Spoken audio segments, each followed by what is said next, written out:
Hello students, welcome to Awadh Education. I hope कि आप लोग वेल एंड गुड होंगे एंड साथ ही में अपने प्रीवियस क्लास को भी अच्छे से वॉच किया होगा, जिसमें हमने cost accounting 2 unit number 1 reconciliation of cost and financial account के सम नंबर 5 को कैलकुलेट किया था, राइट।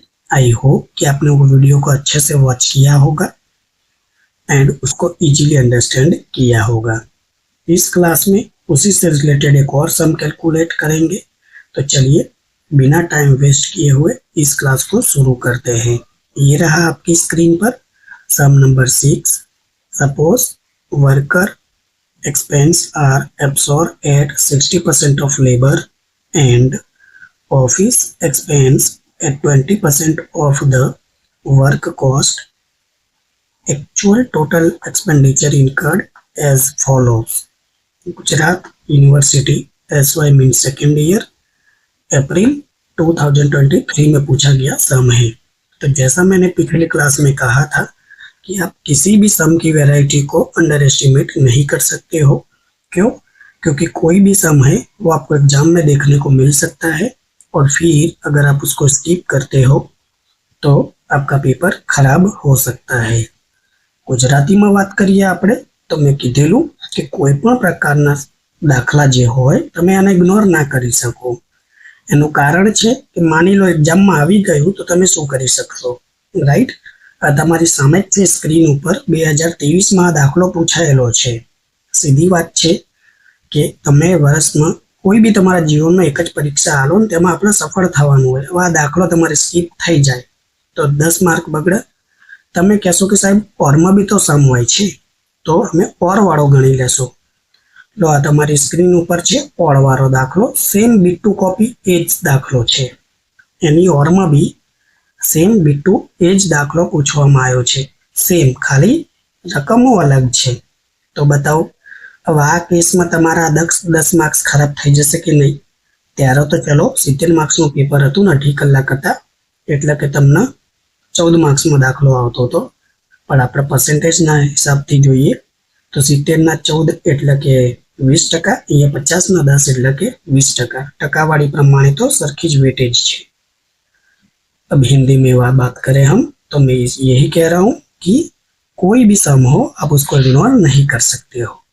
तो इसीलिए मैं कहता हूँ कि हर टाइप के सम को मैं कैलकुलेट कराता हूँ, उतनी ही आपकी रिस्पॉन्सिबिलिटी है कि आप हर टाइप के सम को समझो। चलिए कुछ नहीं था, जैसा आपको ठीक लगे। Materials 5 lakh rupees, labour 3,75,000 rupees, factory expense 2,50,000 rupees, office expenses 2 lakh rupees. Assuming that 10% of output is still in stock, right? And sales amount to rupees 12,50,000, right? इसी एडजस्टमेंट की वजह से मुझे ये पूरा सम करवाना पड़ा, राइट। वैसे तो मैंने जो आपको सम नंबर 5 कैलकुलेट करवाया था, लास्ट क्लास आप देखोगे उसमें सम नंबर मैंने 5 कैलकुलेट करवाया था जो कि बिल्कुल इसका कॉपी है, राइट। लेकिन ये एक एडजस्टमेंट आ गया। अब ये एडजस्टमेंट बहुत ही इंपॉर्टेंट है, इसलिए मुझे ये सम वापस से करवाना पड़ रहा है, सेम उसी वैरायटी का। कोई दिक्कत की बात नहीं है। अगर मुझे लगता है कि आपको 1, 2, 3, 4 जितने सम करवाने होंगे मैं करवाऊंगा, बट हाँ एग्जाम में आप 100% प्रिपेयर होकर जाओगे। प्रिपेयर करना है आपको number 1 profit as per financial account, number B profit as per cost statement, number C reconciliation statement. सबसे पहले हम ये बनाएंगे number 1 cost sheet, number 2 financial account में आपके 2 अकाउंट बनेंगे। कौन सा आपको पता है? Trading account. ट्रेडिंग अकाउंट में से आपको क्या मिलेगा? क्रॉस प्रॉफिट, जो ट्रांसफर करोगे कहाँ? प्रॉफिट एंड लॉस अकाउंट में, और आप फाइंड आउट करोगे नेट प्रॉफिट या नेट लॉस। सिंपल। बट सबसे पहले जैसे मैंने आपसे कहा कि हम क्या बनाएंगे, कॉस्ट शीट बनाएंगे सबसे पहले। तो चलिए बिना टाइम वेस्ट किए हुए आंसर शीट की ओर बढ़ते हैं। ये रहा आपकी स्क्रीन पर आंसर, जो कि मैं पहले से ही कॉस्ट शीट बना कर आता हूँ, जिससे हम क्या करें, टाइम सेव कर पाए। ओपनिंग स्टॉक का यूनिट प्रोडक्शन का यूनिट, सेल्स का यूनिट, और जो बच गया वो आपका क्लोजिंग यूनिट हो जाएगा। लेकिन हमने सम को अच्छे से रीड किया। ये देखिए वापस से क्वेश्चन शीट, सम को हमने अच्छे से रीड किया। वैल्यू तो सारी रुपीस में दी हुई है, कहीं भी पर यूनिट का जिक्र नहीं है, राइट। तो इसका मतलब क्या है कि ये जो मैंने पर यूनिट का कॉलम बना दिया ये बेकार हो गया, जरूरत है नहीं, राइट। वैसे तो आपको बनाना होगा, तो कोई बात नहीं है, आप बनाओगे नहीं पर यूनिट का, सिंपल। तो चलिए फटाफट से एंट्री को पुट करते हैं। नंबर 1 है डायरेक्ट मटेरियल्स। तो देखते हैं क्वेश्चन में कितना दिया है। यस, ये रहा डायरेक्ट मटेरियल, 5 लाख रुपीस दिया है। तो फटाफट से देखकर लिख देंगे 5 lakh rupees is given, simple. उसके बाद है number 2 direct wages. Question sheet में कितना दिया है, बिल्कुल ये रहा, लेबर को ही वेजेस कहते हैं, कंफ्यूज मत हो जाना। 3,75,000 रुपीज, इसको लिख देते हैं डायरेक्ट वेजेस स्लैश लेबर, एक ही मतलब है, 3,75,000 रुपीज। उसके बाद क्या है डायरेक्ट एक्सपेंस। देखते हैं, डायरेक्ट एक्सपेंस तो वैसे पूरे सम में नहीं दिया है, फिर भी मैंने लिख रखा है, अगर आ गया तो एंट्री कर सकती हो, डैश कर देंगे। Direct material, direct wages plus direct expense, तीनों को प्लस करोगे तो आपको प्राइम कॉस्ट मिलेगा 5 लाख प्लस 3,75,000, सिंपल 8,75,000। बताइए कितना आसान है, प्राइम कॉस्ट आपको मिल गया। प्लस करेंगे फैक्ट्री एक्सपेंस, जिसको आप क्या बोल देते हो, work expense slash manufacturing expense, right. इसके 3 नाम है, तो कंफ्यूज मत हो जाना, फैक्ट्री लिखा हो, वर्क लिखा हो या मैन्युफैक्चरिंग एक्सपेंस लिखा हो, तीनों का मतलब एक ही होता है। चलिए क्वेश्चन शीट में देखते हैं क्या कहा है। ये रहा फैक्ट्री एक्सपेंस, लेकिन हमेशा जल्दबाजी में आप गलती मत कर बैठना, इसके ऊपर एडजस्टमेंट दिया है, इसलिए पहले मैं यहाँ स्टार लगा देता हूँ। ऑफिस का भी एडजस्टमेंट दिया है तो स्टार लगा देता हूँ। देखिए क्या कहा है, सपोज वर्क एक्सपेंस, वर्क का दूसरा नाम मैंने क्या बताया, फैक्ट्री या manufacturing, are absorb 60% of labour, labour यानी वेज लेबर कहो या वेजेस कहो, एक ही मतलब है। तो आपको क्या लेना है, 60% लेबर का लेना है फैक्ट्री एक्सपेंस। बस ये एक स्टूडेंट गलती कर बैठते हैं फटाफट से यहाँ वैल्यू लिखने में। तो बहुत ही ध्यान रखिएगा, जो मैं बातों को बोल रहा हूँ एकदम स्पष्ट और सिंपल लैंग्वेज बोल रहा हूँ, राइट, जिससे आपको समझ आए। एडजस्टमेंट दिया है दोनों का, देखिए फैक्ट्री का भी दिया है ऑफिस का भी, इसीलिए मैंने स्टार लगा दिया। आप भी ऐसे पेंसिल से कर लेना। अब फैक्ट्री एक्सपेंस आया, आपको क्या लेना है, 60% ऑफ लेबर का। चलिए लिख देते हैं, कहाँ है लेबर बता दीजिए सर। ये देखिए मैं एरो करके बता देता हूँ, ये रहा 3,75,000 है, तो मैं यहाँ लिख देता हूँ 3,75,000, सिंपल। उसका हमें लेना है कितना, 60%, एकदम सिंपल है। तो आप इसको कैलकुलेट करोगे, बिल्कुल कैलकुलेट करोगे, just a second.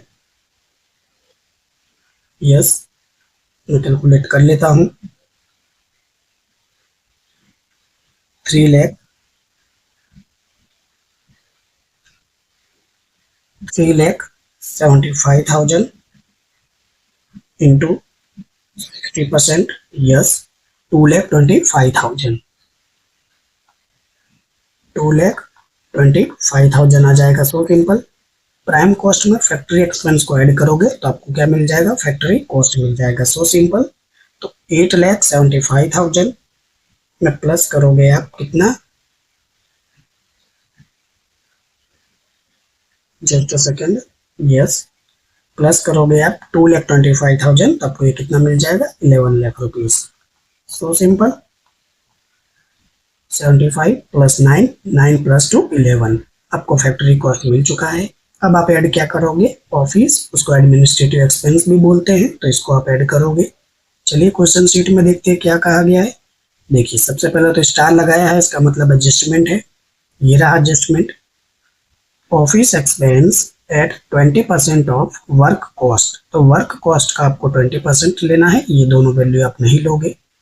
So simple.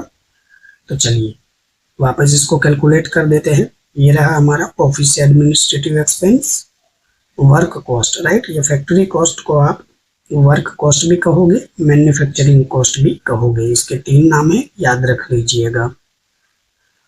इसका आपको क्या कर लेना है, सीधा ले लेना है 20%, यानी 11 लाख रुपीस है, बिल्कुल है।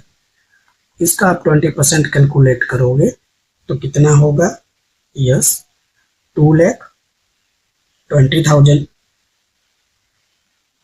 सिंपल दिख रहा है।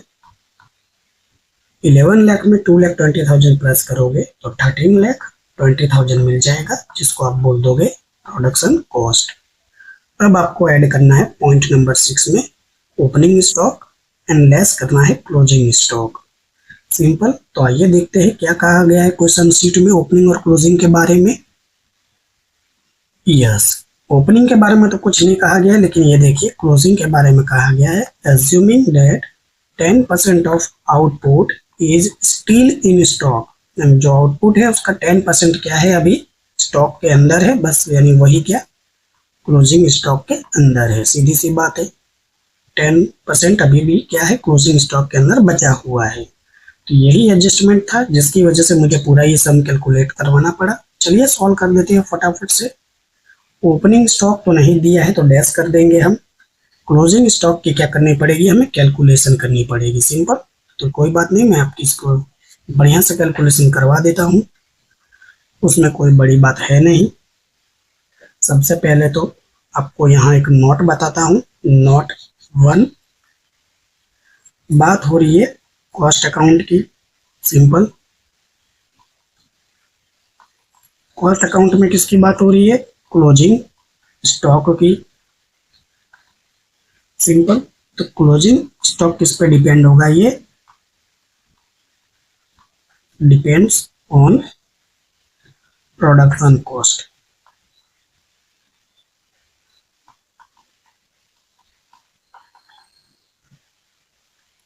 सिंपल। नोट 1, कॉस्ट अकाउंट में हमेशा क्लोजिंग स्टॉक किस पे कैलकुलेट किया जाता है, प्रोडक्शन कॉस्ट पे कैलकुलेट किया जाता है। सिंपल। ये बात आप ध्यान में रखिएगा। And note number 2। Simple. Note number 2 है आपका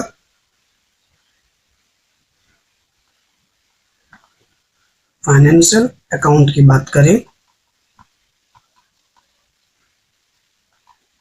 फाइनेंशियल अकाउंट में closing stock is depend on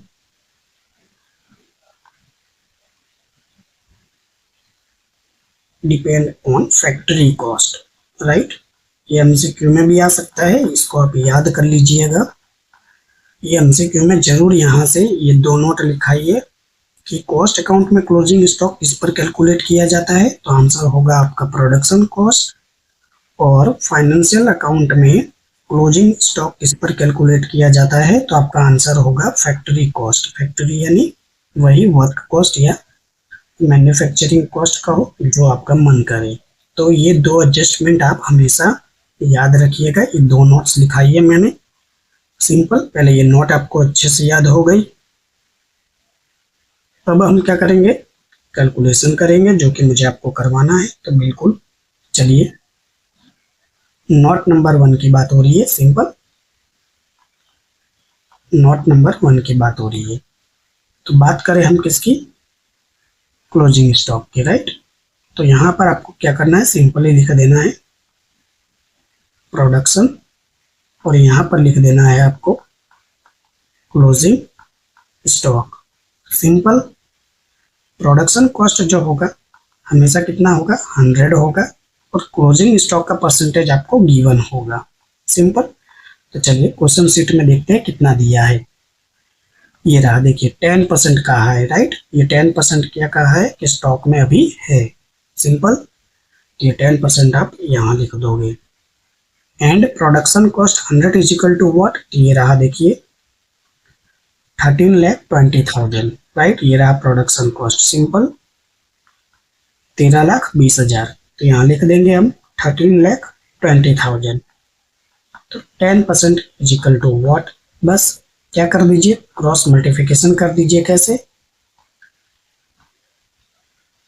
13,20,000 into 10, यानी ऊपर ये मल्टीप्लाई 10 होगा डिवाइडेड बाय 100, ये डिवाइडेड 100 से हो जाएगा। सो सिंपल, ये 0 से 0 गया, ये 0 से ये 0 गया, यानी कितना बचा आपका ये वैल्यू 1,32,000। बताइए कितना आसान है, 1,32,000 ये आपका क्लोजिंग स्टॉक हो गया।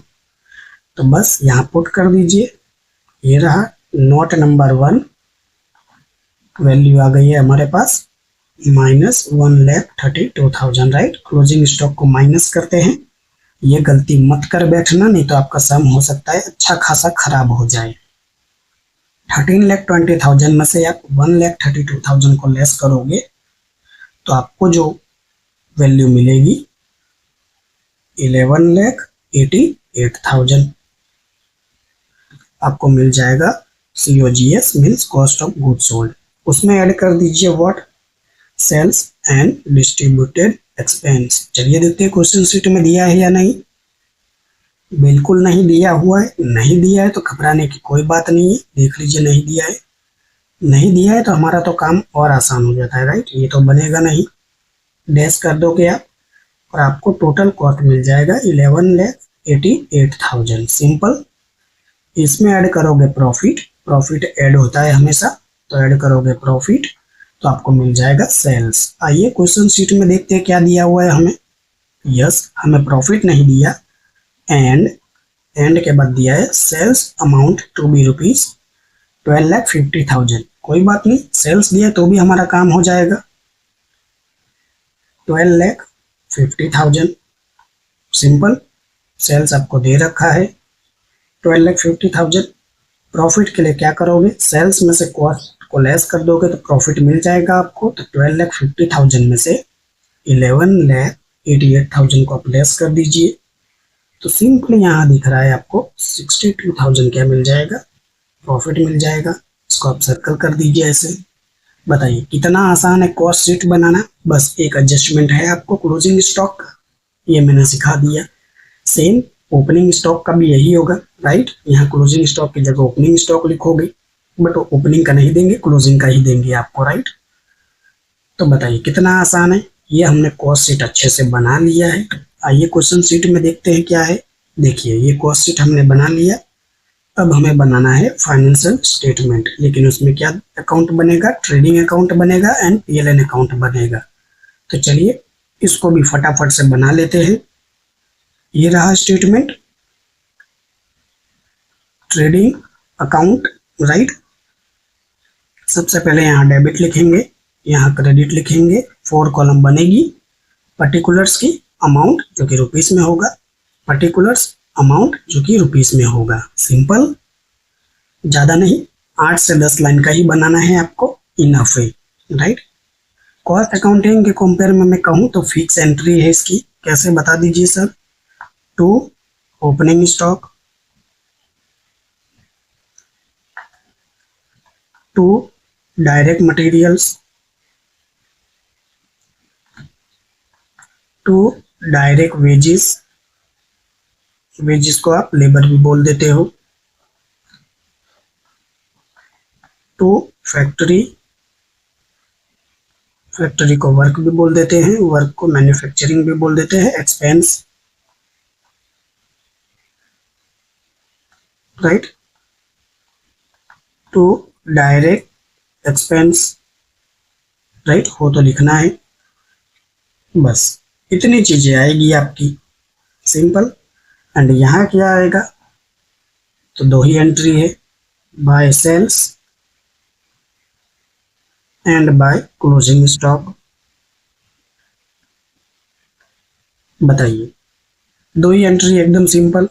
चलिए फटाफट से क्या करेंगे, हम इसको पुट कर देते हैं। ओपनिंग स्टॉक सम में नहीं दिया था, आइए क्वेश्चन शीट देखते हैं, देख लीजिए कहीं भी ओपनिंग स्टॉक का जिक्र नहीं है, तो बहुत अच्छी बात है, डैश कर देंगे, सिंपल। उसके बाद क्या है, डायरेक्ट मटेरियल। तो चलिए देखते हैं डायरेक्ट मटेरियल कितना है। ये रहा कॉस्ट शीट में, सॉरी क्या कहते हैं क्वेश्चन शीट में 5 लाख रुपीस है, तो 5 लाख रुपीस को हम पुट कर देंगे।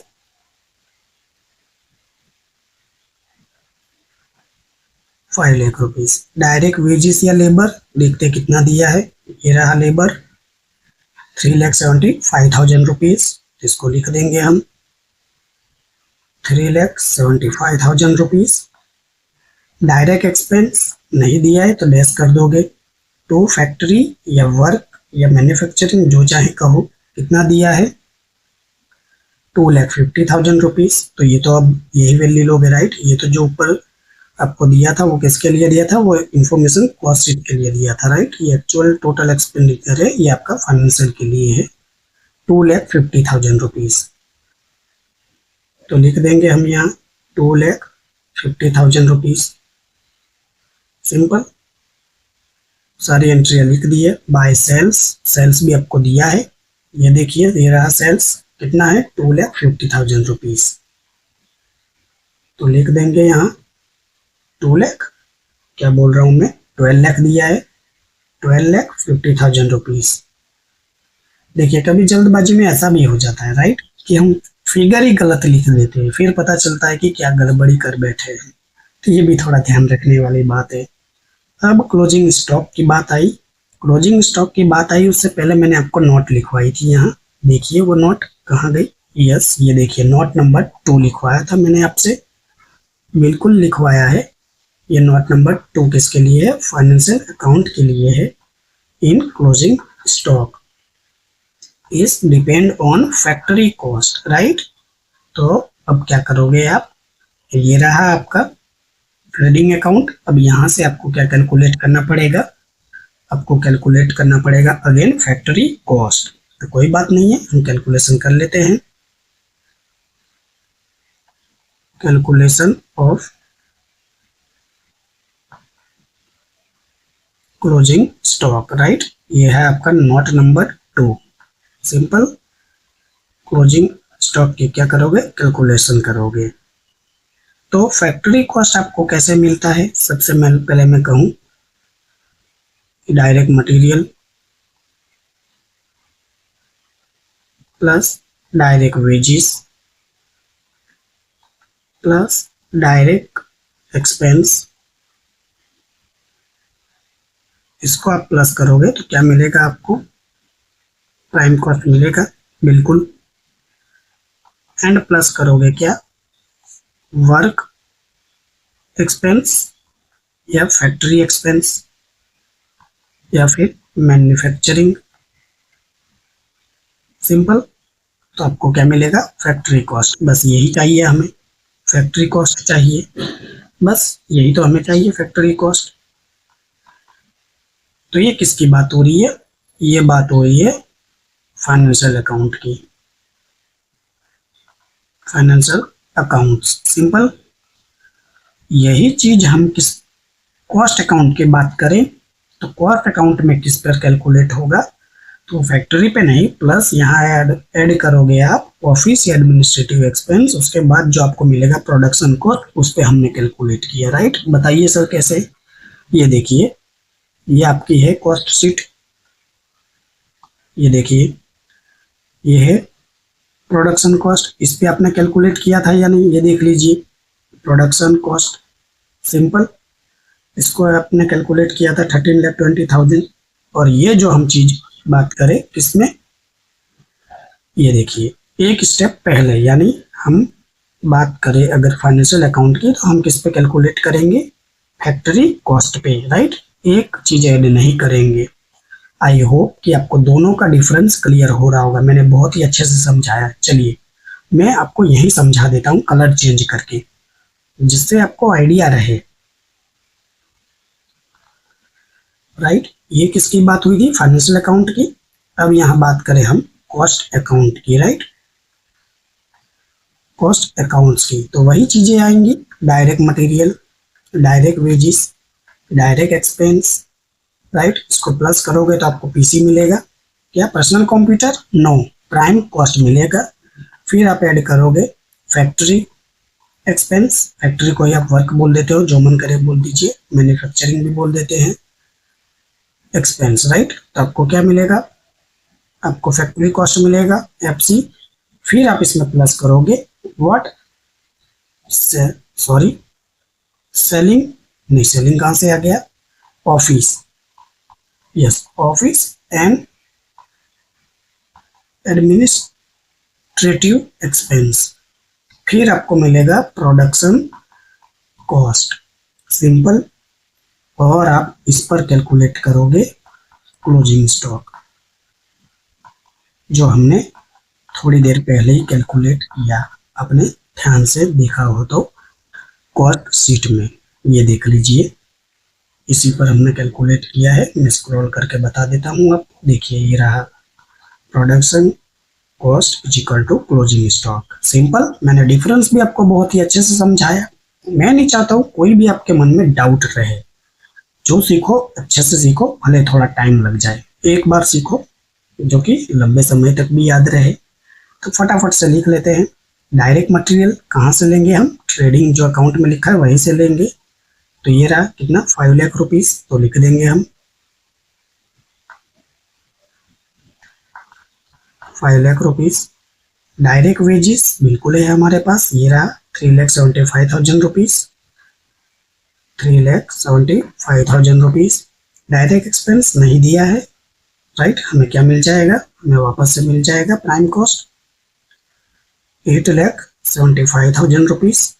वापस क्या करोगे, वर्क एक्सपेंस या फैक्ट्री एक्सपेंस, तो कितना दिया है, ये रहा फैक्ट्री एक्सपेंस 2,50,000 रुपीस।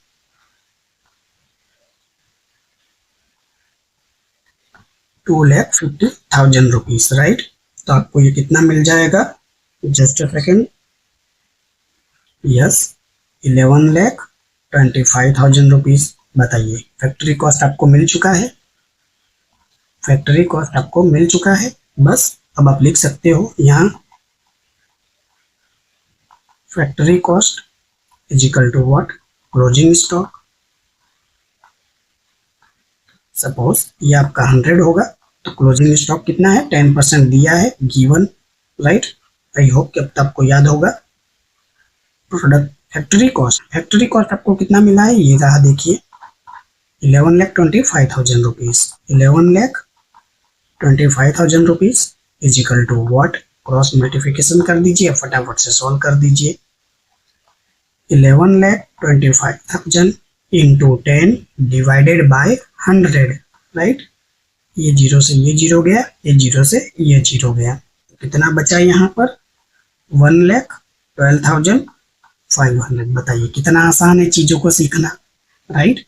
तो ये हमने किस पे कैलकुलेट किया, ये हमने फैक्ट्री कॉस्ट पे कैलकुलेट किया। क्लोजिंग स्टॉक कितना मिला आपको, 1,12,500। लिख देता हूँ फटाफट से मैं यहाँ, yes closing stock note number 2, right. Note number 2 से हम लाए हैं 1,12,500, सिंपल। बस इतनी ही एंट्रियां थी, हमने सारी एंट्रियां लिख दी है और इतनी मोस्टली होती भी है। अब आप क्या करोगे, पेंसिल से आप टोटल लगाओगे। वैसे तो हमेशा इसी तरफ का ज्यादा होता है, लेकिन कह नहीं सकते हैं कि आपको क्रॉस प्रॉफिट ही मिले, राइट। क्रॉस लॉस भी मिल सकता है, बट ऐसा सम अभी एक भी बुक में है नहीं, और शायद हो तो मेरे ध्यान में है भी नहीं। तो ये 12,50,000 प्लस 1,12,500, आप इसको प्लस करोगे, ये कितना मिलेगा आपको, 13,62,500, सिंपल। इसको यहाँ ट्रांसफर करेंगे 13,62,500, और इसमें से लेस करेंगे 5 लाख माइनस 3,75,000 माइनस 2,50,000। ये आप लेस करोगे तो आपको कितना मिल जाएगा, यहाँ डिफरेंस देखने को मिलेगा 2,37,500 का, राइट। आप इसको ऐसे सर्कल में शो कर सकते हो, और इसको कह देंगे to gross profit, simple. Gross profit आपको मिल चुका है। ग्रॉस प्रॉफिट को आप क्या करोगे, ट्रांसफर करोगे पीएलएन अकाउंट में, राइट। ગુજરાતીમાં કહીએ તો વેપાર ખાતું છે, વેપાર ખાતું આપણે બનાવી દીધું। કાચો નફો મળ્યો છે આપણને, કાચા નફાને આપણે ક્યાં લઈ જઈએ, નફા નુકસાનના ખાતામાં, અને નફા નુકસાનના ખાતામાંથી પછી આપણે नेट प्रॉफिट फाइंड आउट करिए છીએ, सिंपल। तो इसको ट्रांसफर करेंगे हम कहाँ, पीएलएन अकाउंट में। चलिए फटाफट से बना देते हैं पीएलएन अकाउंट।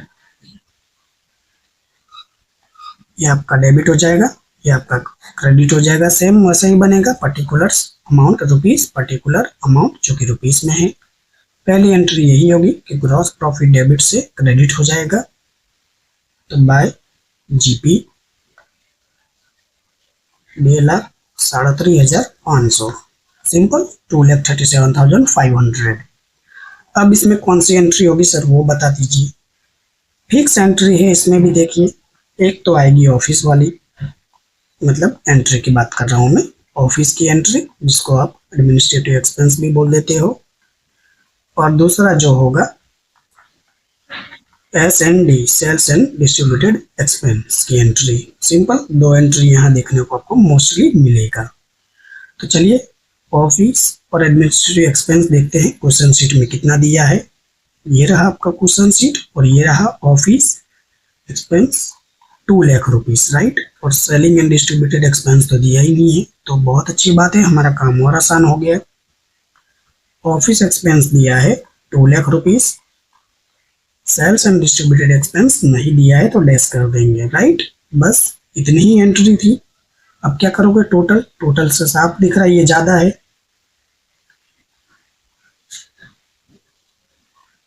साफ दिख रहा है 2,37,500 ज्यादा है, 2,35,000 सॉरी 37,500 क्या बोल रहा हूँ मैं, इसको हमने यहाँ ट्रांसफर किया और इसमें से हम 2 लाख को लेस कर देंगे तो हमें मिल जाएगा 37,500।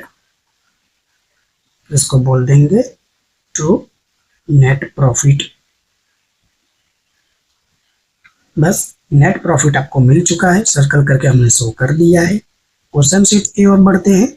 तो यस, ये हमने बना लिया, फाइनेंशियल अकाउंट अब बनाया हमने।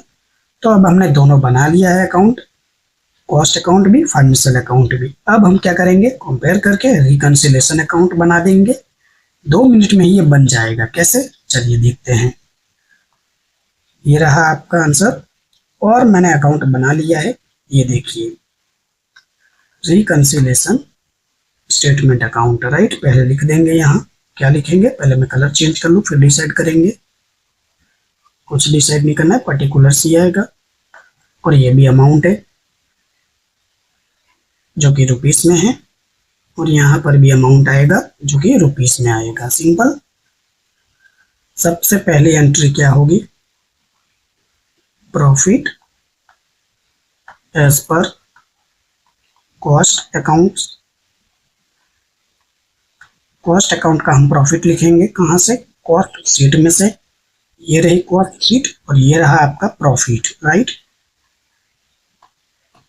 ये रहा आपका प्रॉफिट, कितना है 62,000 रुपीज। सिंपल, तो इसको लिख देंगे हम, सीधा बाहर लिखेंगे 62,000 रुपीज। यहाँ ऐड करेंगे, राइट। 5-6 लाइन छोड़ देंगे हम और यहाँ हम लेस करेंगे। सिंपल, ऐड और लेस कैसे करेंगे, तो पहले मैं बता दूं, फाइनेंशियल अकाउंट लोगे आप, उसका कंपेयर करोगे कॉस्ट अकाउंट से, राइट।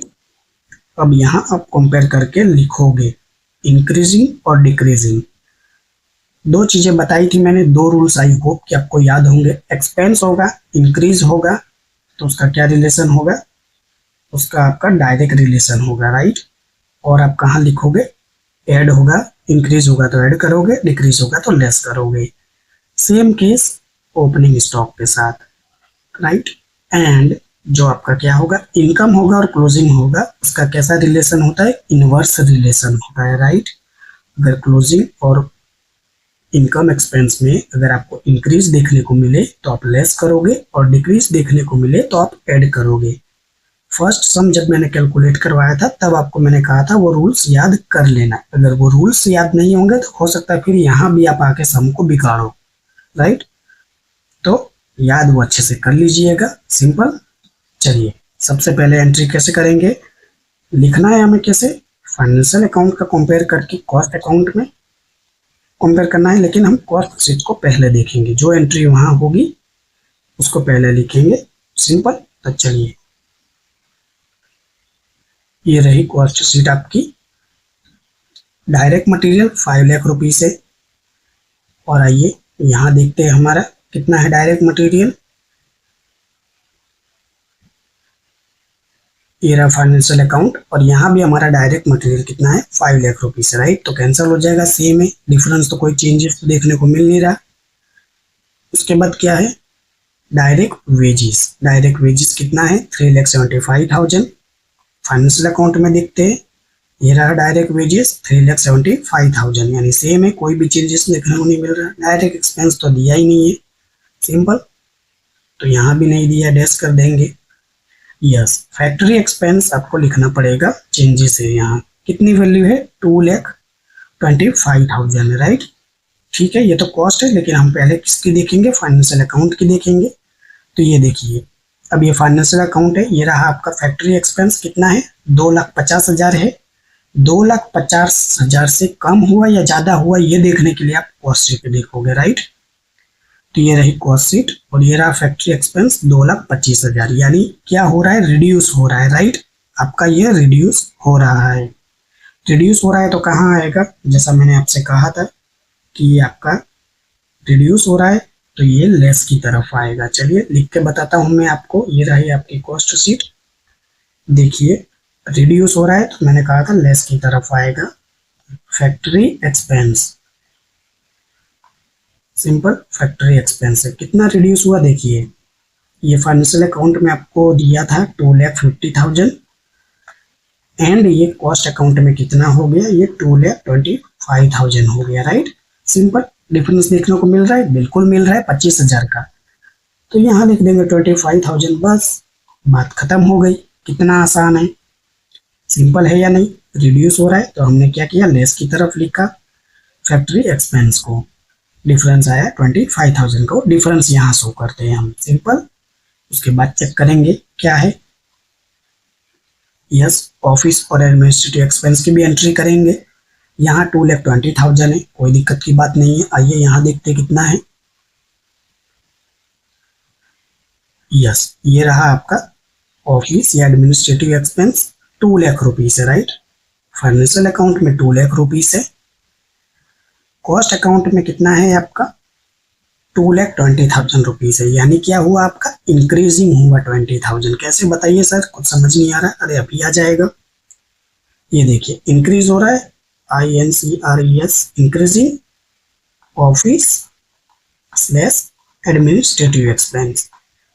सिंपल, कितना इंक्रीजिंग हो रहा है बताइए सर। देखिए फाइनेंशियल अकाउंट का कितना है, ये रहा 2 लाख रुपीस, तो यहाँ लिख देता हूं मैं 2 लाख रुपीस, राइट। ये देखिए मैंने आपके लिए लिखा है, ये फाइनेंशियल अकाउंट का कंपेयर करोगे आप कॉस्ट अकाउंट से, तो ये 2 लाख रुपीस है। कॉस्ट अकाउंट का कितना है, ऑफिस एडमिनिस्ट्रेटिव एक्सपेंस, तो आइए कॉस्ट में देखते हैं। ये रहा 2,20,000 रुपीज, सिंपल, तो मैं यहाँ लिख दूंगा 2,20,000 रुपीज। अब बताइए डिफरेंस दिख रहा है आपको, सीधा सा सीधा डिफरेंस 20,000 रुपीज का। सो सिंपल, बताइए है कि नहीं आसान। आइए कॉस्ट शीट में और देखते हैं क्या क्या आइटम है। ओपनिंग स्टॉक नहीं दिया है, कोई दिक्कत की बात नहीं है, काम हमारा आसान हो गया। क्लोजिंग स्टॉक यस गिवन है, 1,32,000 है, राइट। और आइए यहाँ देखते क्लोजिंग स्टॉक कितना है हमारा फाइनेंशियल अकाउंट में। यस, ये हमारा ट्रेडिंग अकाउंट है जिसमें क्लोजिंग स्टॉक दिया है आपको 1,12,500। अब देखिए फाइनेंशियल अकाउंट में है 1,12,500, इसका कंपेयर किससे करोगे, कॉस्ट अकाउंट से, और उसमें कितना दिया है, ये रहा देखिए क्लोजिंग स्टॉक 1,32,000, यानी क्या देखने को मिल रहा है आपको, इंक्रीजिंग देखने को मिल रहा है, राइट। 1,32,000 है, 1,12,500 से वो बढ़ के कितना हो गया 1,32,000। लेकिन अब यहाँ क्या इनवर्स रिलेशन है, राइट। चलिए उसी चीज को मैं समझा रहा हूँ आपको। इनवर्स रिलेशन मतलब क्या, देखिए क्लोजिंग स्टॉक है, बिल्कुल है। अब आपका क्या है, वो इंक्रीज हो रहा है, इंक्रीजिंग होगा तो इनवर्स रिलेशन की वजह से आप कहाँ लिखोगे, आप लेस की तरफ लिखोगे, इंक्रीज क्लोजिंग स्टॉक, सिंपल। मैं यहां लिख भी रहा हूं, देखिए 1,00,000 12,500 से वो इंक्रीज होकर 1,32,000 हो गया। अब बताइए, ये इंक्रीज हो रहा है, साफ दिख रहा है कितना इंक्रीज हो रहा है, 19,500 रुपीज का। अब ये देखिए इसके साथ क्या इनवर्स रिलेशन होता है, अगर इंक्रीजिंग होगा तो आप लेस करोगे, डिक्रीज होगा तो आप एड की तरफ लिखते। सिंपल। मैं क्या कह रहा हूं, अगर कम हो रहा है तो आप लेस करोगे, बढ़ रहा है तो आप ऐड करोगे। सेम केस इनकम के साथ भी है, ये भी आप ध्यान में रखना।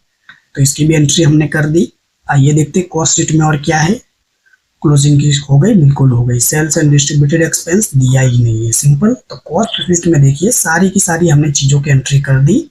देखिए सब जगह टिक हो गया, बिल्कुल हो गया। अब देखिए हम चेक करेंगे हमारा क्या फाइनेंशियल अकाउंट, या इसमें कोई एंट्री मिस तो नहीं हो रही है। आइए चेक करते हैं। देखिए ओपनिंग स्टॉक हमने चेक कर लिया, दिया ही नहीं है। डायरेक्ट मटेरियल लेबर हो गया, डायरेक्ट एक्सपेंस दिया नहीं है। फैक्ट्री भी एंट्री हो गई, क्लोजिंग स्टॉक की भी एंट्री हो गई, राइट। ऑफिस की भी हो गई। सेल्स एंड डिस्ट्रीब्यूटेड एक्सपेंस दिया नहीं है, राइट। तो सब जगह टिक लग चुका है, राइट। टिक लगाने का यही वजह है कि कोई एंट्री हम मिस ना कर दे। तो सारी एंट्री हमने कम से कम चेक कर लिए, कोई भी एंट्री मिस आपकी नहीं हो रही है। बस क्या करिए, इसको बाहर ट्रांसफर कर दीजिए। एक ही एंट्री है, प्लस होगा आपका 20,000। बस इसको भी आप बाहर ट्रांसफर कर दीजिए। 25,000 प्लस 19,500 प्लस करोगे ये तो कितना आएगा, 44,500, राइट। लेकिन इसको हम माइनस करेंगे, ये देखिए लेस लिखा है ना, यस। अब आप क्या करोगे, 62,000 में 20,000 प्लस करोगे यानी 82,000 होगा। 82,000 में से आप 44,500 को लेस करोगे तो आपको यहाँ सिंपली मिल जाएगा 37,500। सिंपल। इसी को आप बोल दोगे profit as per financial account. Simple. ये ऊपर क्यों जा रहा है एरो, नीचे, यस। इसको आप ऐसे सर्कल भी कर दोगे। सिंपल। 37,500। अब ये सेम आंसर कहाँ होना चाहिए, तो ये नेट प्रॉफिट का ही सेम आंसर है, देख लीजिए 37,500। इसका मतलब आपका सम पूरा का पूरा करेक्ट है, ये आपको एग्जाम में ही पता चल जाएगा। बताइए कितना अच्छा सम है। मैंने इस क्लास को बड़े ही आराम से पढ़ाया है, क्यों, क्योंकि ये सम इम्पोर्टेंट है। अगर रिपीट हो गया ना तो आपके मार्क्स कहीं नहीं जाने चाहिए, राइट। अब वापस क्वेश्चन शीट की ओर आते हैं। यस। अब देखिए इसकी और में जो स्टूडेंट कहते हैं साहेबा दाखलो ना पूछा है तो सूछे, हमें અથવામાં જે આપ્યો છે એ ગણી લેશો। તો બકા કેવી રીતના તમે ગણશો, સેમ દાખલો તો તમને એ જ ટાઈપનો પૂછવામાં આવ્યો છે ઓરમાં બી, જોઈ લો।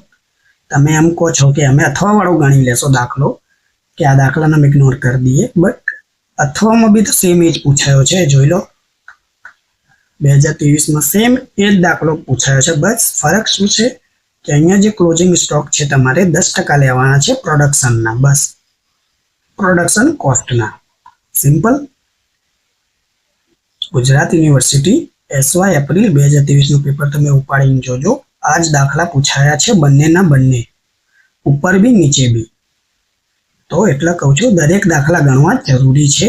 કોઈ બી દાખલાને તમે અંડર એસ્ટિમેટ ના કરી શકો કે ચલો આ તો દાખલો જો આમ નાનો ચકડો છે, શું આ પૂછવાની શક્યતા તો નાની બરાબર છે, પણ જો તમારી સામે જે ઉદાહરણ છે કે બંને દાખલા ઉપર નીચે સેમ વેરાયટીના પૂછાઈ ગયા છે, તો એટલા કહું છું કોઈ પણ દાખલો તમે સ્કીપ ના કરશો। દરેક દાખલાને એટલો જ મહત્વ આપો જે દરેક દાખલા પૂછવાની કેટેગરીને મહત્વ તમે આપો છો। तो सिंपल कहने की यही बात थी कि ये आपका सम क्या होगा, अब होमवर्क में होगा, आप खुद से कैलकुलेट करोगे। सिंपल। एंड दूसरी बात कि आपको जो क्लोजिंग स्टॉक कैलकुलेट करना है वो प्रोडक्शन कॉस्ट पे कैलकुलेट करना है, राइट, दोनों मेथड में, राइट। सिंपली कहा है कि क्लोजिंग स्टॉक आप कैलकुलेट करिए प्रोडक्शन कॉस्ट पे, अगर ये कहा है तो फिर आप उसको इसी पे कैलकुलेट करोगे। सिंपल। तो आई होप कि छोटी सी वीडियो आपको पसंद आई होगी। वीडियो अच्छी लगती है तो लाइक कीजिए, अपने फ्रेंड्स और क्लासमेट के साथ शेयर कीजिए। कोई डाउट है कमेंट बॉक्स ऑन है, आप अपने डाउट को कमेंट में पूछ सकते हो, मैं सभी कमेंट के आंसर करता रहता हूँ। बहुत से स्टूडेंट है अभी तक चैनल को सब्सक्राइब नहीं किए हैं, लाइक भी नहीं करते, लाइक तो चलो कर देते हैं कुछ स्टूडेंट्स, बट लाइक भी कीजिए, सब्सक्राइब भी कीजिए, अपने फ्रेंड्सों के साथ शेयर भी कीजिए। वीडियो वॉच करने के लिए थैंक यू सो मच। मिलते हैं नेक्स्ट क्लास में, जिसमें एक और बेहतरीन सम को हम कैलकुलेट करेंगे। तब तक के लिए आप अपना ध्यान रखिएगा। Take care, bye.